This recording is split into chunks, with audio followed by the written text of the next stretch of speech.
During the 7th and 8th centuries AD, a powerful new faith was about to change the world, the faith of Islam. Its followers launched a conquest not only by the sword, but with the power of ideas. 200 years after the death of Muhammad, his message and the new Arab Empire were transforming 3 continents. Now comes a new empire, a political new configuration, driven by a religious and newly defined civilization. This new civilization expanding beyond its own dreams within a period of very short time. Literally, the largest empire civilization had ever known.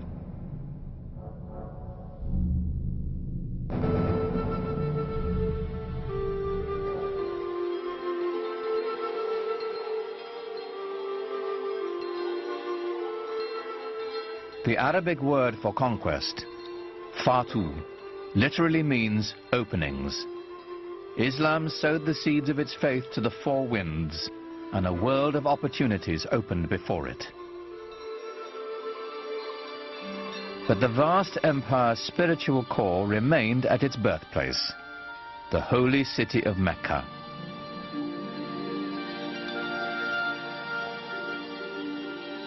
From every corner of the Muslim world, the faithful embarked on the traditional journey to Mecca, a sacred pilgrimage known as the Hajj. The pilgrimage became a central devotional and ritual feature in Islamic life.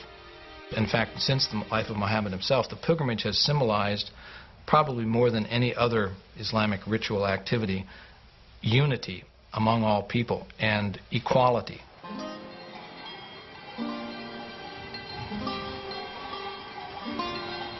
The Hajj set humanity in motion. For the first time since the reign of Alexander the Great, cultures and caravans now flowed freely. Borders closed for 1,000 years opened. Both ideas and goods went back and forth over incredible distances. Since every Muslim is enjoined once in his life to visit Mecca, it means that there were caravans carrying goods and pilgrims and ideas and people. And they all met together in Mecca once a year, and then things would radiate back home. So if there was an invention that was discovered in Samarkand, it could be within the year that it would be known in Cordova. Where pilgrims trod, traders soon followed. Muhammad himself had been a man of commerce, and now the spread of his message brought with it the spread of trade and the Islamic way of life.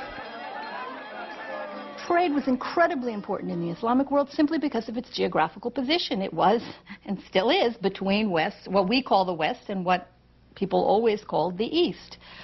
So it was a natural land bridge connecting China to Europe.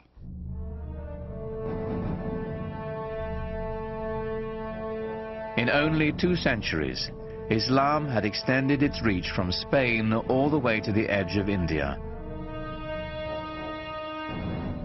It took nearly a year to travel from one end of the Arab Empire to the other.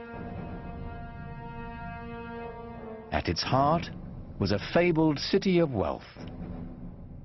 It was called Baghdad.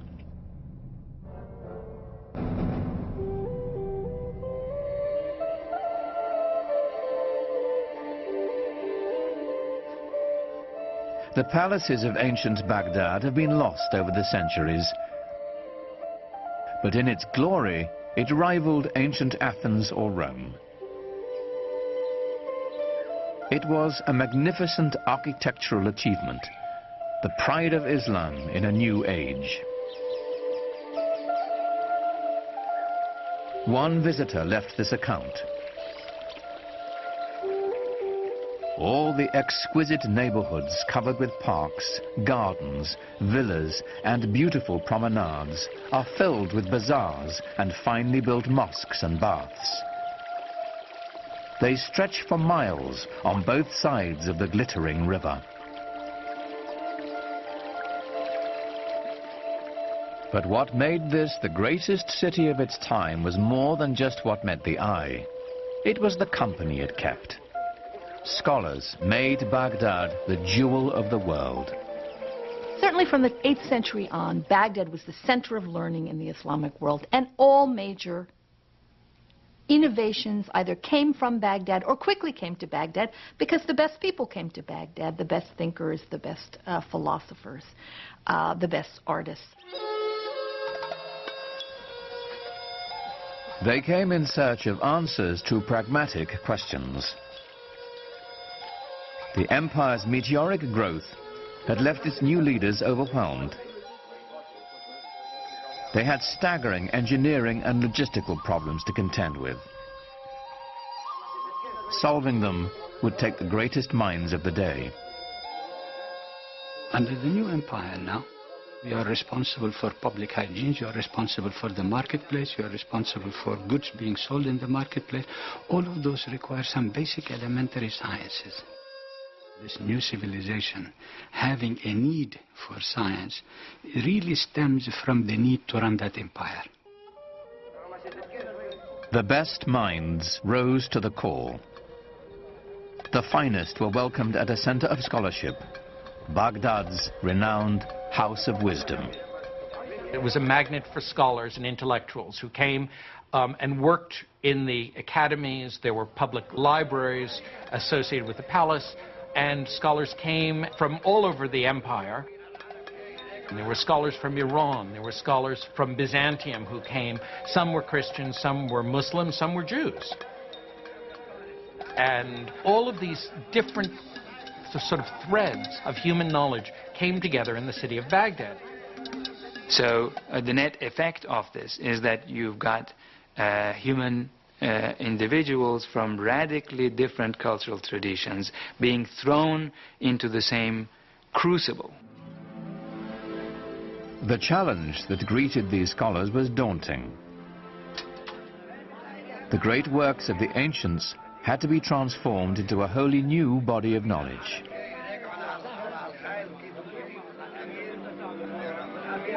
Competition for jobs developed within a new intellectual elite. And from there on, every single scientist is competing for that job.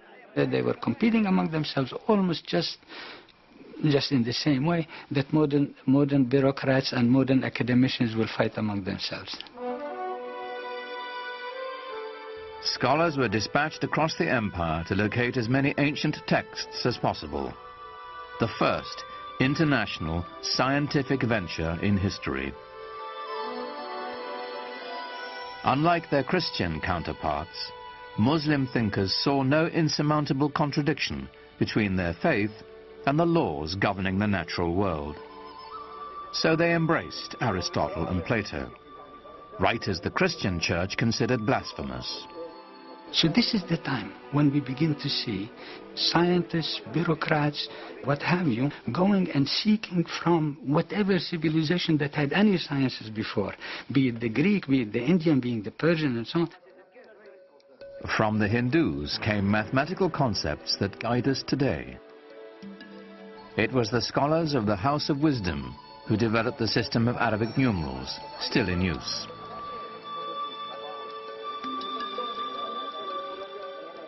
It is they who translated and transformed the writings of the Greeks and made a gift of them to the modern Western world.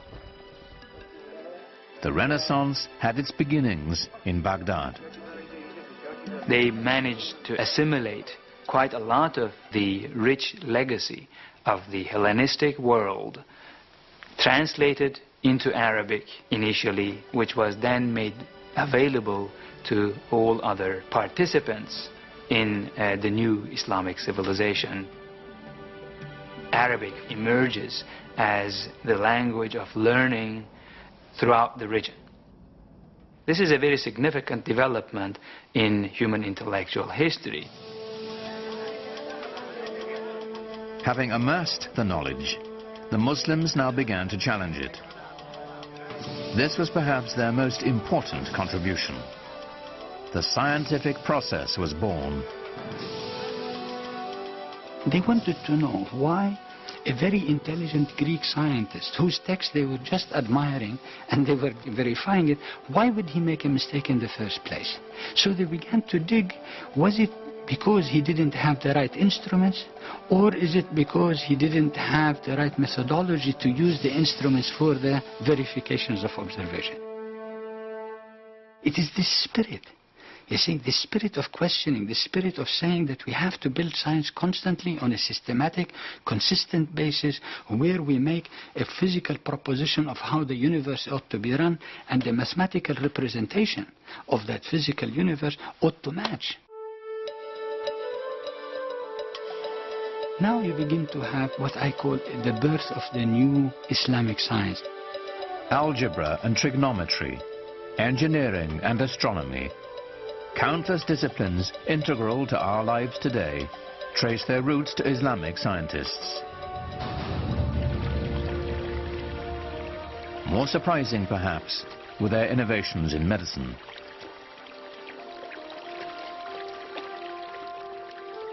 At a time when Europeans were praying to the bones of their saints to cure their illnesses, Muslim physicians developed an innovative theory that disease was transmitted through tiny airborne organisms, the precursor to the study of germs. They determined that sick patients should be quarantined and then treated. This is the basis of the institution most fundamental to medicine today, the hospital. Funded mainly through religious endowments, Muslim hospitals had separate wards for patients suffering from different kinds of disease. Even mental illness was treated. Their studies of anatomy were so sophisticated that they remained in use by Muslim and European physicians for 600 years.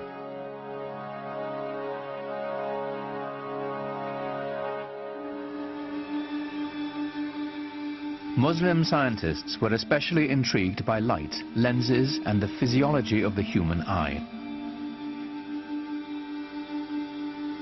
The father of optics was a Muslim named Ibn al-Haytham. His work with lenses eventually led to the invention of the modern camera. He produced the first treatise that ventured to explain how the eye actually sees.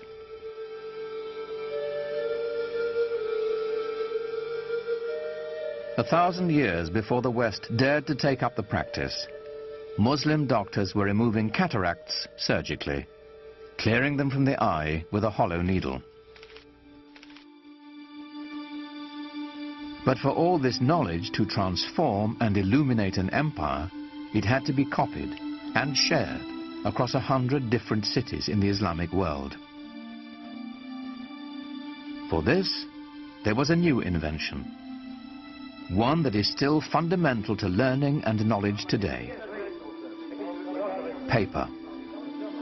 Around the year 700, 750, when Muslim armies reached Central Asia, they encountered paper for the first time. And very quickly, the Muslim bureaucracy started using paper.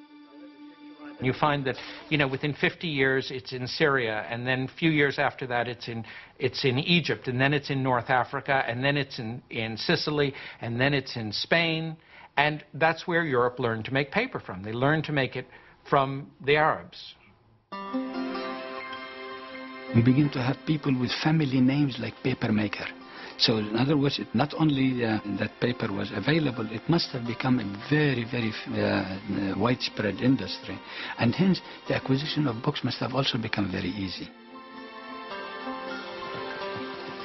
With the wide use of books and paper, hundreds of scribes, some of whom were women, were kept busy transcribing the translations and new writings of the Baghdad scholars.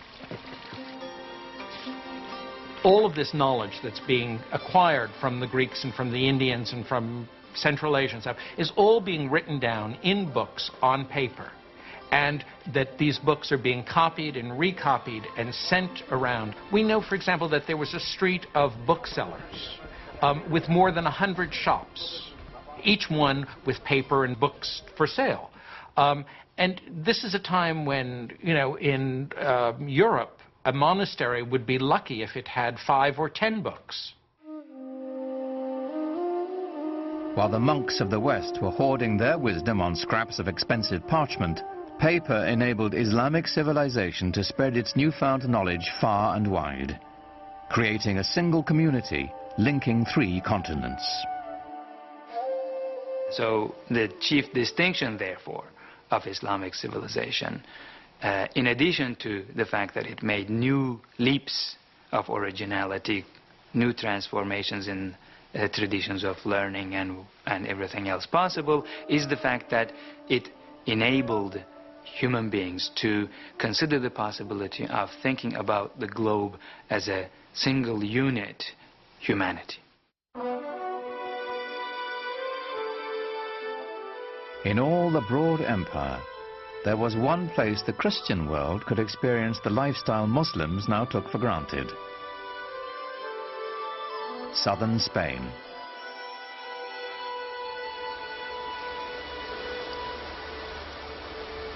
Here, on the European continent itself, Islamic culture would begin to have an effect on the European civilization around it. 1,000 years ago, the Spanish city of Cordoba was a center of learning and culture that rivaled Baghdad. Today, Cordoba's narrow lanes hearken to its medieval past. During the Dark Ages, this was the most prosperous and sophisticated metropolis on the continent. It had streetlights and paved roads, libraries, hospitals and palaces. This was a city of light, a Muslim city. The city of Cordoba in the 9th and 10th centuries was one of the biggest and most exciting in Europe. We have descriptions of it by people coming and saying, all these flowers everywhere, this open streets, this wonderful light coming down. Northern cities were dark. Cordoba had running water. People lived in big houses. In contrast, in Paris, people lived in shacks by the side of the river.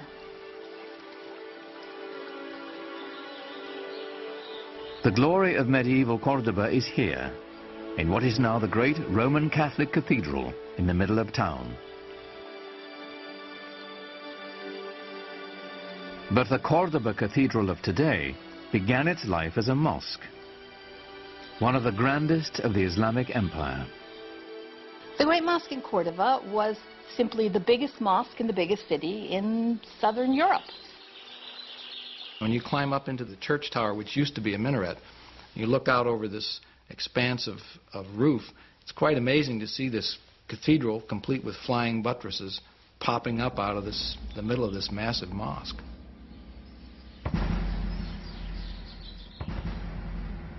Many people came to visit it to view the wonders of the mosque, which had rib vaulting, the kind of vaulting which is like this, and which 100 years later, by a mere coincidence you might think, but not at all a coincidence, appears in the Gothic cathedrals of Northern Europe, in Lincoln Cathedral, in Chartres Cathedral in France. Where does that come from? Obviously influenced by the great Mosque of Cordoba in the south of Spain. For the occasional European Christian traveler, Cordoba was their one opportunity to glimpse the Islamic world. What they saw was shocking. Most of Europe at that time languished in poverty and squalor. Cordoba was a pageant of prosperity and enlightenment. In the 10th century, there was a Saxon nun with the unpronounceable name of Hroswitha, who called medieval Cordoba the ornament of the world. She was very taken with the place, and there you are, she's a Christian nun.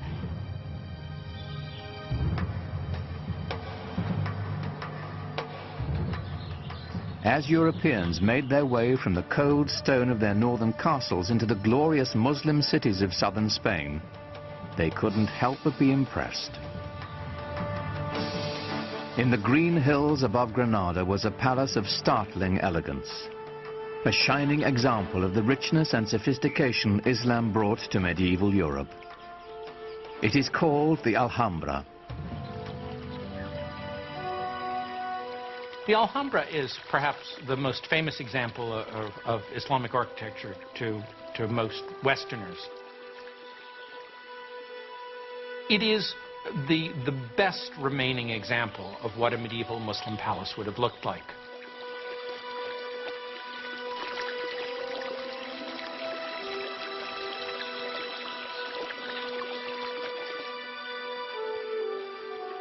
Echoed in the finely carved geometric plasterwork and marble pillars is a vanished lifestyle of extraordinary luxury.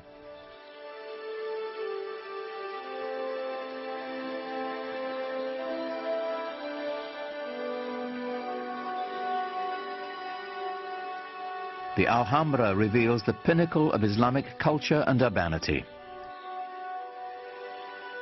The beauty of the Alhambra is not so much in the individual details. No, it's more the combination of everything. That is, this wonderful sort of orchestrated interplay of different textures and surfaces, of light and space and water playing inside and outside of buildings.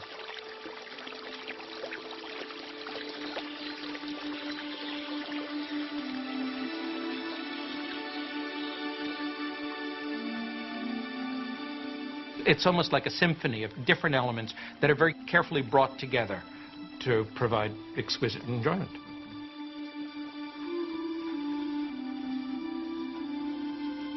Here, the Muslim elite relished the good life. Reposing on lush carpets, surrounded by perfume and music, the privileged few debated the nature of God, the subtleties of Greek philosophy, or the most recent mathematical revelations from India, while they dined on spiced delicacies served on Chinese porcelains. They strolled the grounds through gardens irrigated by complex gravity-fed water systems.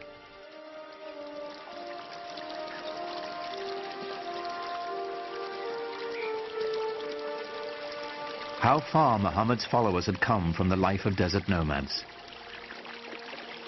How distant they felt from the rest of the European continent they now shared. Christian Europe, due north, was struggling on through the Dark Ages.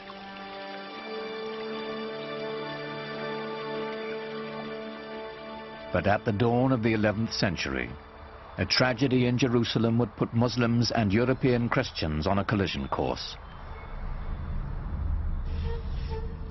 Jerusalem was ruled by an Egyptian caliph, an infamous man named Al-Hakim. Al-Hakim was certainly a deviation from the norm. Clinically speaking, I suppose today we'd regard him as a madman, as someone who was simply insane. For 200 years, Christian holy places in Jerusalem had been respected and protected by Muslim rulers. In 1009, the Egyptian ruler Al-Hakim broke with that tradition. He ordered the holiest church in Christendom destroyed. And horror of horrors, he burnt down the Church of the Holy Sepulchre in Jerusalem.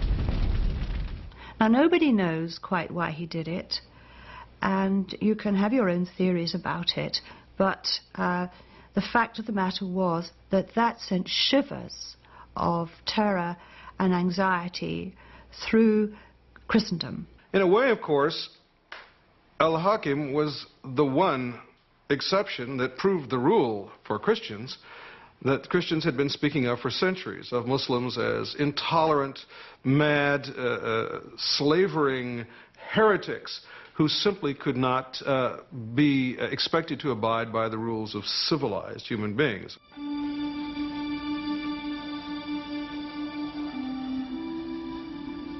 The fact that Al-Hakim's successor rebuilt the Church of the Holy Sepulchre, it was done by 1048 with Byzantine help, didn't cut any ice. There was this perception now that things were not going well in the Holy Land. In Europe, anti-Muslim sentiment simmered. By 1095, it reached the boiling point. Pope Urban II spent most of that year traveling through France, imploring his feudal lords to unite in a campaign of bloodshed. Hasten to exterminate this vile race from the lands of your eastern brethren, the Pope demanded. Jerusalem is the navel of the world. She cries out to be liberated. Christ himself commands it. So we've got a merging or a coming together of military service and religion, which served the purposes, if you like, of a pope who in 1095 made his famous call to crusade to rescue the endangered holy places in the East, and in particular Jerusalem.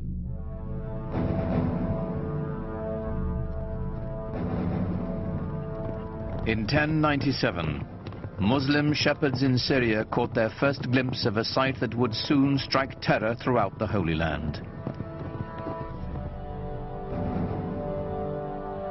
When the Crusaders struck, by sheer chance, the Arab Empire was at its most vulnerable, broken into feuding kingdoms and petty dynasties.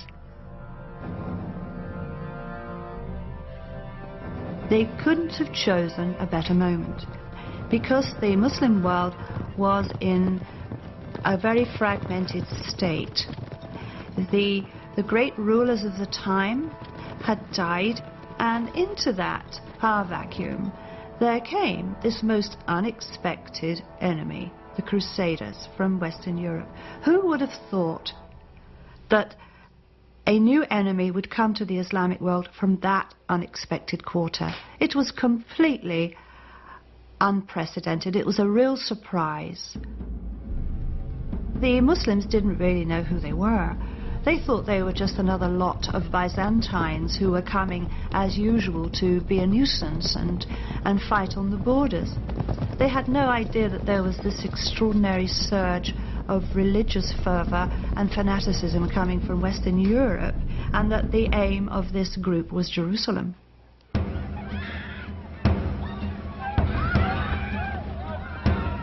History is haunted by days of incomprehensible horror. Few are darker than July 15, 1099, when the Crusaders entered Jerusalem.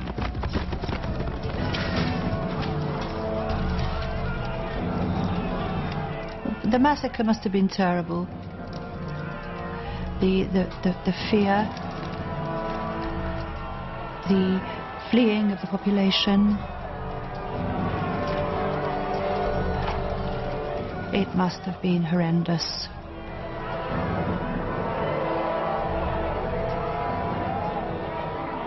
From a letter to the Pope from the Crusaders.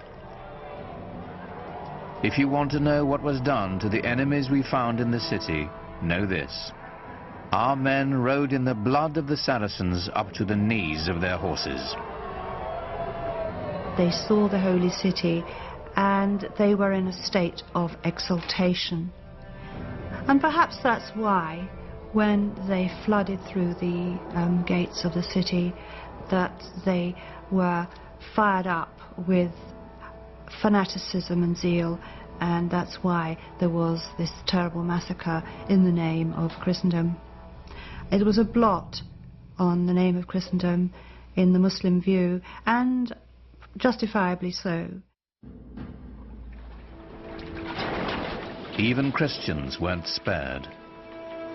At the Church of the Holy Sepulchre, dozens of worshippers from Eastern sects were massacred. To the Crusaders, they were nothing more than foreigners. The Christian chronicles record the carnage. The Saracens, who were still alive, dragged the dead ones out and made huge piles of them. Such a slaughter of pagans no one has ever seen or heard of. The pyres they made were like pyramids. They shocked the Muslim world when they came.